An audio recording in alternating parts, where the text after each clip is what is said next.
Welcome to On Texas Football. I'm Bobby Burton, your host, joined by Rod Babers. It's our weekly episode of State of the Program. Rod, thanks for joining me. Today, we're going to tackle the portal, kind of like Steve Sarkisian's tackling it. He's doing the whole body slam on the whole thing. Right now, the Longhorns yesterday picking up two more commitments from the portal. Wide receiver Silas Bolden out of Oregon State, linebacker Kendrick Blackshire out of Alabama. It's six total portal entrants that the Longhorns have signed now. But you know what? They're not done. And that's kind of what we want to talk about because, Rod, when we first went into this offseason, I thought Texas might just do 4 to 6 guys from the portal. It now looks like that number is going to be 6 to 9 in the portal. And I say that our CJ Vogel reported today that Jabbar Muhammad is on campus at Texas today. So he's already made it into Austin, and he's there. That's a defensive back out of the University of Washington. You look at this, and it's maybe more than we anticipated going in, yet they all seem to make a lot of sense. Yes, I totally agree. I think there are two things contributing to this, right? This is a relatively new phenomenon in college football. When you have that 30-day window that happens when there's a vacated head coaching position for whatever reason, Sark has ties to two of the biggest coaching vacancies are, in the coaching carousel so far that's happened, the Washington and Alabama jobs, which have been filled, Kellen DeBoer and Jed Fish, but still that window is still open for 30 days. I think that unique connection he has with both of those programs, that helps because a lot of your coaching staff, you pull from that program and Sark obviously coached at Washington and PK's got ties at Washington. That helps you. That obviously you're seeing with a lot of the Bama guys and hopefully with Jabbar Muhammad, who they're still recruiting. But I also think Sark, he's remained, in my opinion, I think he's remained consistent on this. He's talked about they want to build the roster largely through traditional organic recruiting. That's how they want to build the roster. And he wants to supplement with the transfer portal. This is how NFL GMs think of free agency. They say they want to supplement, the really good ones, supplement with free agency, build through the NFL draft, right? That's the cheapest way to build. That's the best way to build for sustained success over time. And I think Sark's still going there. And that's why when you brought up that all of the transfer portal acquisitions right now make a lot of sense. They do fit that theme for Sark. What do you need? You're losing probably 80% of your receiving production overall if you include, all the receivers leaving, JT Sanders and Jay Brooks. So you're bringing in 3 receivers, proven commodities. Doesn't mean the guys that you have brought in via traditional recruiting aren't ready to step up, but you need insurance policies. This is Quinn Ewers last year at Texas. You want insurance policies to make sure the wide receiving core, it won't have that much of a regression. And now you load it up and stack talent there. That makes perfect sense. You have not, honestly, Trey Moore is the probably best natural pass rusher you've had on campus since Sark has been here. I mean, you haven't had a true pass rusher on campus off that edge. And I mean, coming off the edge, Byron Murphy is a pass rusher, in certain ways, but I'm talking about off the edge since Sark has been here. He's the best natural pass rusher. You needed that. That was exposed in the Washington game. Makuba, as a defensive back, right, can play any position in secondary, manufactures depth for you. And you lost 7 DBs total, I believe it was, with, guys going to the NFL. And also you look at the guys that were transferring. So, that you need bodies there, a couple of stars, but you needed bodies there. Makuba, he actually manufactured depth in a lot of ways for you in the secondary, and you may not be done in the secondary. That makes sense too, just because of the amount of bodies you lost. I'm with you. Every position of need is being addressed. The ones of urgent need are being addressed via the transfer portal right now. Even linebacker, right? Even linebacker. Yeah. And you know what? The linebacker thing is interesting because I think it may be, and this is we're getting deep into football theory, so I won't go down a rabbit hole here. But you look at the back seven. We've discussed how the back seven of this Texas defense may end up being the strength, especially if you get a guy like Jabbar Muhammad. You're going to go from being the front seven of your defense being the strength with Jalen Ford and Byron Murphy and Devondre Sweat to now the back seven potentially with and young Anthony Hill, Jahdae Barron, Makuba. Let's see if those young corners getting better. Young Derek Williams getting better. And if that is indeed the case, oftentimes teams that are constructed like that, the strengths of them are built from the outside in. they have trouble with the power run game. They just do, especially when you're talking about versatility. That's been the buzzword for Sark during this talent acquisition cycle here. Whether you're talking about recruiting or you're talking about transfer portal, he wants more versatility in the back end. And they're actually getting, I think, more toward versatility in positionless football. But when that is the case, go look at Dan Quinn. I'm sorry to make the NFL comparison, but he has the best positionless football scheme on defense in the NFL. A lot of hybrids in that back seven for them. Even, it's why he drafted DeMarvin Overshown. He likes those kind of athletes. And it's great, I think, for being able to scheme up and offer solutions in a modern era of football. But you are susceptible to the power running game. When you're that new school, you're susceptible to the old school, right? Which is power running game. We're going to run right at you. Can you stop that with all your hybrids and your positionless football schematics? Can you stop power football? And Cowboys can stop it. And a lot of those hybrid schemes can't stop it. So if Texas is going to be a team built from the outside in like that, you got to have players who are run force defenders specifically. That is their elite trait. And I think bringing in Blackshear, that's maybe they're bringing in like Bender. They're guys who can just be run force defenders for you. If you go up against a team who decides, no, we're not going to spread you out. We're going to spread you out to run right at you, and we want to play power football, you need to be able to adapt. So I think he's the counter. He's part of the counter that you got to have if you're going to have a defense that's constructed in that manner. Rod, I want to talk to you more about those 6 players that have committed, but also some that haven't that Texas is still looking at. Before I do that, I want to say thank you to our sponsor. That's Adam Lowy of the Lowy Law Firm. Adam and his firm have been helping injured Texans for decades. If you've been injured in a car wreck, truck wreck, or on a motorcycle, give Adam and his firm a call, 512-280-0800. That's 512-280-0800, or visit them at loweylawfirm.com for a free consultation. Adam, thank you for your sponsorship of the State of the Program. Hey, Rod, I looked at that, and the 6 total commitments from the portal right now: 3 wide receivers, 1 edge, 1 linebacker, 1 DB. But guess what? They're definitely looking at another DB in the portal. As we mentioned, CJ Vogel saying Jabbar Muhammad on campus today at Texas.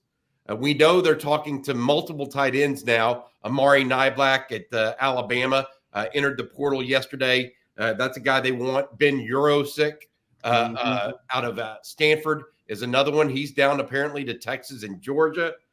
And then you have a defensive line that we know they need. There may not be anybody out there yet that they really want, but they know they need to get there. If they were to domino at defensive back, defensive line, and tight end, that would be 9. Wow. Do you think that DB seems like a little bit of a luxury? Tight end doesn't seem like a luxury to me. And defensive line definitely doesn't. That could be 8 if they just take a tight end and defensive lineman out of this group. I'm with you. And honestly, they need them. They need a defensive lineman. I don't say desperately, but you definitely need some depth there. And it proven commodities there as well. And it's going to be hard to feel that. I know we may not be getting into this discussion, but hard to bring in defensive linemen when you don't have the coach cemented there. I mean, that's a hard sales pitch. So I imagine they may not even feel that void potentially maybe to after spring, to the next transfer portal window. And honestly, you know this, Bobby, it's hard finding good line play in the transfer portal. You usually find better skill position athletes in the transfer portal. DBs, wide receivers, your tight ends, your running backs, quarterbacks. I don't know, for some reason you don't get a lot of good linemen in the transfer portal. Why is that? Is it just you don't let those guys go and they play immediately? What is it? I'll tell you what it is. I think that they don't think that the money's there for them, probably like the other positions. That is it. They pay more, so they're more swayed by it. That would be my guess. No, you're right, Bobby. That's it. That's what it is. You're right. But the thought though for me is this.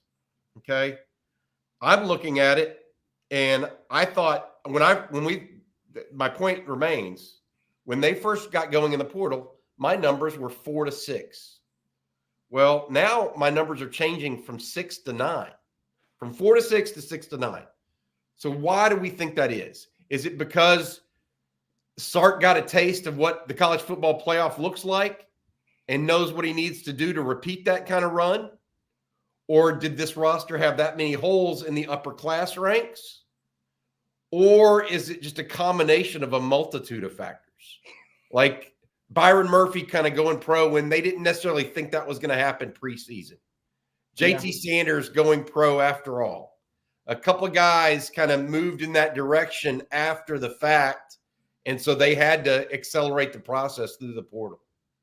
I think you just nailed it, right? And I've been saying it. They're ahead of schedule, right? They're ahead of schedule. Nobody expected them to be competing for the national title this year. They're supposed to win the conference title and then let the chips fall where they may. But this team is ahead of schedule, and maybe just that's it. Maybe they all feel the urgency to kind of expedite things. That guys, we're right here on the precipice. We weren't thinking about winning the SEC in our first year, but Nick Saban just retired. We're ahead of schedule. Why couldn't we win the SEC in our first year in the SEC? I'm not saying that that's what they're thinking, but in terms of them being ahead of schedule, I think now you having more of an all-in philosophy. I also think they looked at the roster and there are more holes on the roster than they anticipated. And I think a lot of Longhorn fans are looking at everything from the glass half full perspective, that everything's going to work out. Nobody's going to get injured. Every player is going to develop into being a great player. And we know that's just not the case, right? Every transfer guy you bring in is not going to work out. Look at Isaiah Nayor. We all thought, coming in with double-digit touchdowns, I can't wait to see Isaiah Nayor in the system. He's going to be awesome. And then he got an injury, and then for whatever reason couldn't crack the circle of trust, and then he transferred to Nebraska. And you're like, well, I could have sworn. I did an interview where a guy asked me, what happened to Isaiah Nayor? We were sure he was going to be a playmaker for you guys. It's like, it just didn't work out. So I think you also have to put enough kind of irons in the fire to anticipate ish happens. Guy gets injured, guy doesn't develop the way you thought, growing pains, that kind of stuff. And I think that's why you're seeing them almost kind of double down on bringing in talent at certain positions. They're going to bring in you said luxury of bringing in Jabbar Muhammad if they can. They're like, nah, tell with the luxury. What if our young corners don't develop the way we thought they were going to develop? We're bringing an insurance policy behind that. If those guys don't necessarily get better, wide receiver, it's great we had Matthew Golden and Isaiah Bond. Seems like they should have been solid. That's more with Jonte Cook and Ryan Wingo. No. Let's bring in Silas Bowden. Let's make sure let the chips fall where they may. So I think that these are just the coaches. They want to be sure, and they don't want to leave a stone unturned when it comes to talent acquisition and addressing the holes on their roster. And also, when you look at it, like I said, all of them make sense. These are, and if you look at it from the glass half empty perspective, which I wouldn't do, why would you do that? They're coming out for college football playoff appearance. But what if more of it goes wrong than right? And as a coach, you have to think like that. And sometimes I hate coming on here because I sound like I'm being pessimistic, but I come in more from a coach's perspective, and they have to look at things from a negative perspective. What if the worst case scenario happens? Hope is not a strategy, and you should not coach with hope. All right. And that's the wrong way to go about things. And I think they want to avoid hope as a strategy. Nah. Proven commodities. Let's bring them in, and let's make sure that these holes are addressed the best way we know how. Let me go a little bit separate here. And I want to move on to tight ends specifically. And I want to talk about receivers specifically. Texas at tight end right now has Gunnar Helm coming back. I think you and I both, we saw what he was or what he could be, and even he's improving year after year. But behind him, they have two really young guys. And then even a third young guy just showed up on campus. The question I have is that there's two different ones that Texas is in the market for. Amari Niblack out of Alabama, who is a big play threat, positioned out wide a lot. And then Ben Urosic out of Stanford, okay, who's a little bit more of that prototypical tight end. Yeah. Is there one or the other that you're thinking fits what Sark does, or does Sark kind of fit his plan to them? You know what I mean by that? Like, yeah. It seems like the Niblack is more that going to be running wide open down the field, kind of runs like a deer, whereas Urosic is that inline tight end that also can flex out a little bit and scare you. Is there a type, or is this something that Sark will just massage his offense into appropriately? Yeah, I would love for Sark to sit down. I'm sure there's some coaching clinics about this where some coaches about tight end, because he claims tight end is the second most important position in his offense behind quarterback. But honestly, I thought he was inspired by JT Sanders' skill set and athleticism to utilize the tight end in more creative ways than I've seen in a Sark offense.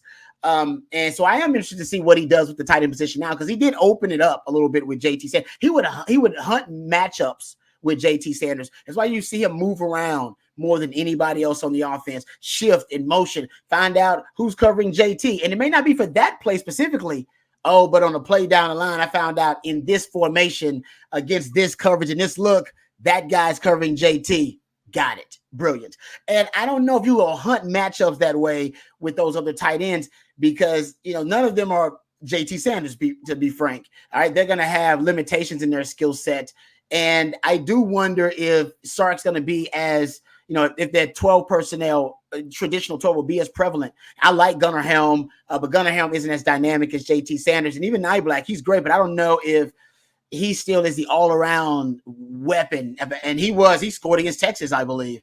I don't know if he's the all-around weapon. He strikes me as the more Jaleel Billingsley kind of tight end. I remember that guy, and that didn't really work out for Texas either. That's going to be interesting what he does with tight end. His first year, it utilized 12 personnel about 40% of the time.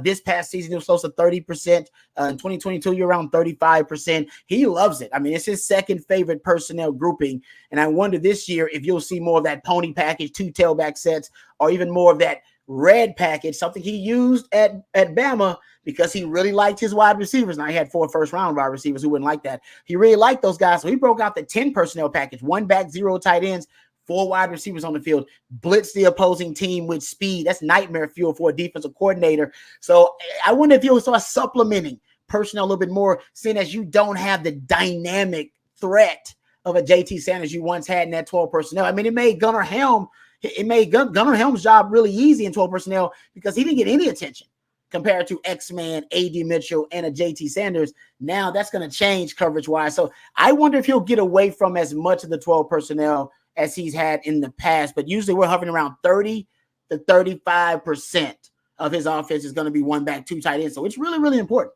That's where I want to go next. I want to say thanks to our sponsor one more time, but then I want to ask you about these 3 wide receivers and what you think it means. Thank you to Adam Lowy of the Lowy Law Firm. If you've been hurt in a car wreck or on the job or by a truck, automobile accident, or a motorcycle accident, what have you, and think you might be due compensation, make sure you give Adam and his firm a call, 512-280-0800. That's 280-0800, or visit him, LowyLawFirm.com. Thank you, Adam, for your sponsorship of On Texas Football and the state of the program. All right, these 3 wide receivers, we talked a lot about them.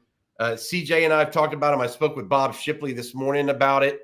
And, what we talked about is really how the speed of it all.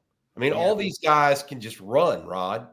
And does this tell you that he's trying to go back to a different type of offense going forward? Or is this just one of the many ways Steve Sarkisian works? Because it seemed to us that he had the speedy outside receiver with Xavier Worthy, the one-on-one catch maker with Adonai Mitchell, and the do-it-all slot guy in Jordan Whittington. Now, this year, with all 3 of those guys gone, it looks like the 3 guys coming in are kind of all the same ilk. Yeah. They could just, including Jonte Cook, they can all run. And size isn't a real big thing for any of them. Agreed. I agree with you, Bobby. I'm sniffing it. Is this where you're talking about that 10 personnel? Yeah, and it may manifest itself, with what they call the red package at Alabama. That's when it was 10 personnel. But I agree with you. Even if it doesn't manifest itself that way, and Sark will always be an 11 personnel guy, 1 back, 1 tight end. I mean, that's 50% of his offense, always will be. The question is the other 50%, how is it supplemented with 2 tailback sets, with 12 personnel, with that 6-0 line package, big 11, big 12. That's the fascinating thing for Sark. Or about Sark's offense to me, but I'm with you. CJ noticed it, and I think CJ did a great job of pointing it out, the speed factor. It seems like even though you're losing Xavier Worthy in real analytics, They tracked Xavier Worthy as the fastest ball carrier last season in all of college football. So you theoretically could be losing the fastest player in all of college football, definitely the fastest player on your team. And yet there's a chance your offense could be faster overall this year than it was last season.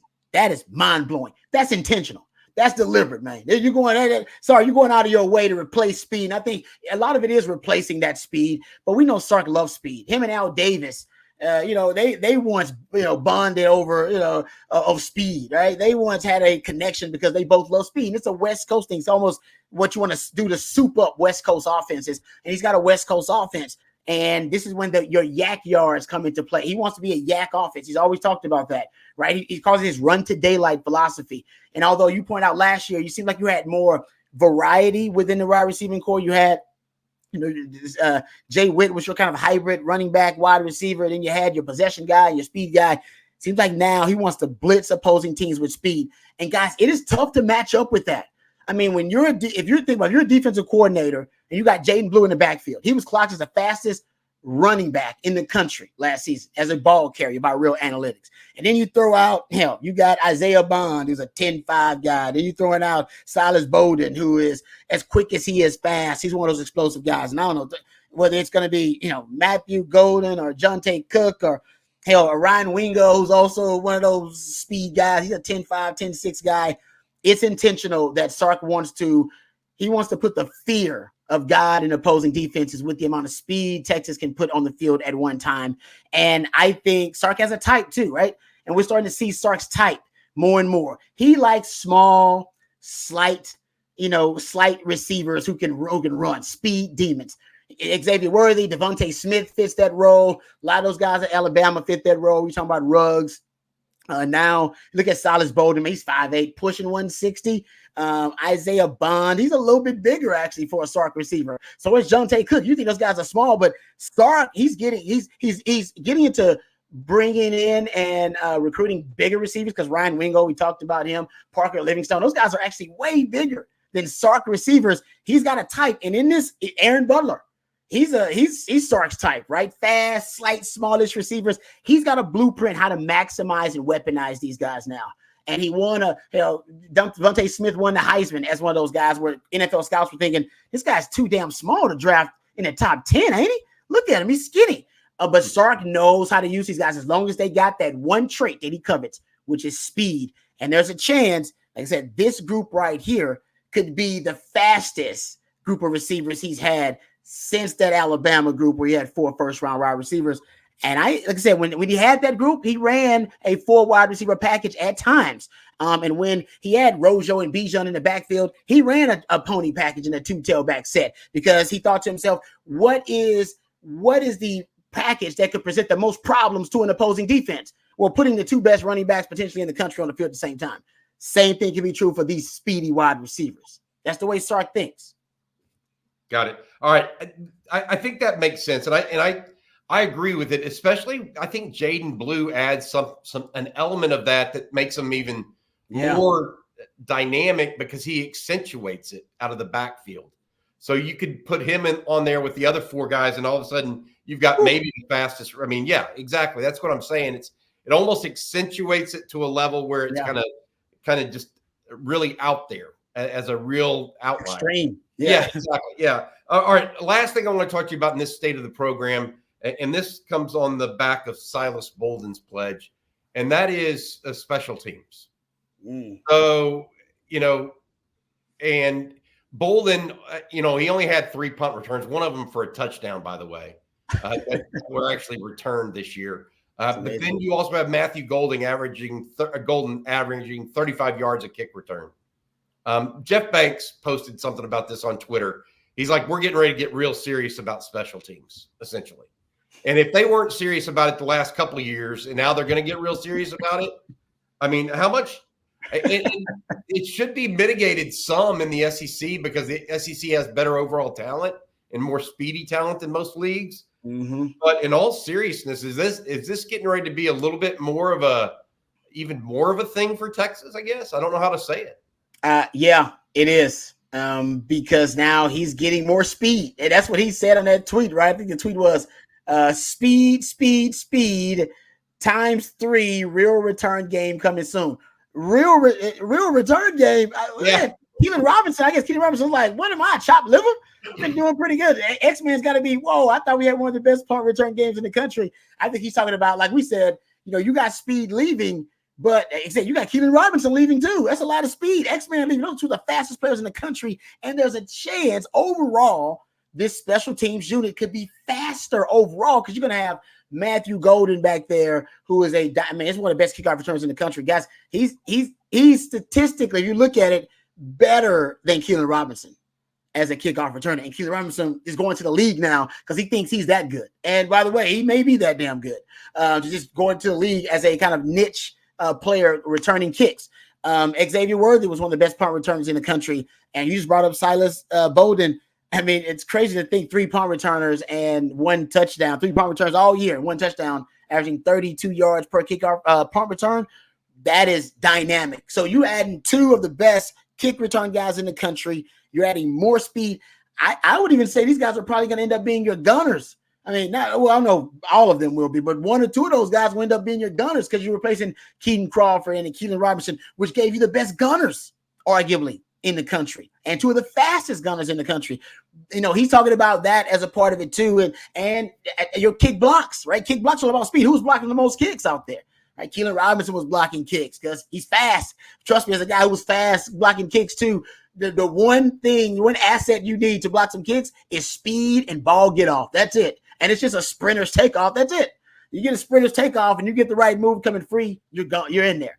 And I think that's what Keelan Robinson brought to the table. He's going to have these guys blocking kicks too. He's going to have them all up there. Think about that much speed across the line. And there's only so much you can do as a punt unit other than getting it off quickly, potentially shanking the punt or going match protect, keeping more guys in, which is going to promote better punt returns if they got to keep more guys in the block instead of guys running downfield. Guys, it is, and especially teams you could argue benefits the most from adding more and more speed, your kick coverage units and your kick return units. So I see what he's talking about. It's just hard to think that, he believes they're going to be better than when they had Xavier Worthy and when they had Keelan Robinson, and those were 2 of the best kick return guys in the country. And Jeff Banks knows what he's doing, folks. He knows. Yeah, no, I think that's good. I think all of this relates. We really spent a lot of time just, poking around the portal, but the different elements of it, how it impacts it. Again, I thought going in 4 to 6 to this cycle, 4 to 6 in the portal, and now it looks like it's going to be 6 to 9. So that'll mean some attrition come April as well for the current Longhorn group. You're right. Well. So, all right. That's it for today's State of the Program, brought to you by Adam Lowy and the Lowy Law Firm. For Rod Babers, I'm Bobby Burton. Hook 'em.